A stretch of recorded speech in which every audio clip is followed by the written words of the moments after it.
For over 10 years, Daniel worked quietly inside Nicole's house, cooking their meals, driving their cars, fixing things no one else noticed. Nicole treated him like he was invisible. Sometimes worse, she insulted him without reason, shouted at him in front of guests, and spoke to him like he had no dignity. But what Nicole never knew was that Daniel wasn't poor. Daniel was the son of one of the richest men in London. Daniel arrived at Nicole's home on a rainy Monday morning. He was calm, polite, and carried himself with quiet confidence. Nicole barely looked at him. "Just do your job," she said coldly. "And stay out of my way." From that day forward, Daniel worked without complaint. He woke before sunrise, prepared breakfast, cleaned the house, and drove Nicole wherever she needed. Even when she insulted him in front of visitors, he stayed calm.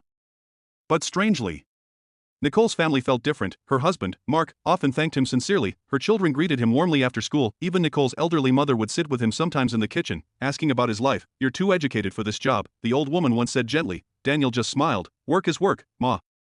As time passed, Daniel became part of the household rhythm. When Mark was sick, Daniel stayed up all night helping him. When the children needed help with homework, Daniel patiently explained things. When the house had problems, Daniel fixed them quietly before anyone asked. But Nicole never changed. "You move too slow. You're useless sometimes. Why do we even keep you?" Her words cut deep. But Daniel never answered back.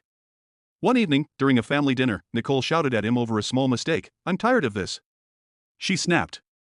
"If you don't like how I speak to you, you can leave." For the first time in 10 years. Daniel looked directly at her. The room went silent. "I think it's time I do," he said calmly. Everyone froze. The next morning, Daniel packed quietly. Mark stopped him at the door. "Where will you go?" he asked softly. Daniel smiled politely. "To see my family."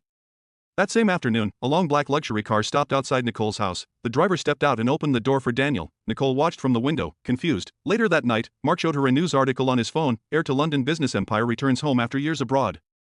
The photo showed Daniel standing beside his father, one of the richest men in London. Nicole's hands started shaking. Days later, Nicole went to visit him. She stood nervously inside his father's grand office building. When Daniel walked in, she could barely speak. "I didn't know," she whispered. Daniel looked at her calmly. "I know," he replied gently. "That's why I stayed.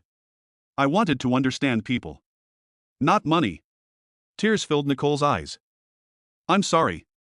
Daniel nodded politely but didn't say much more, because sometimes apologies come too late.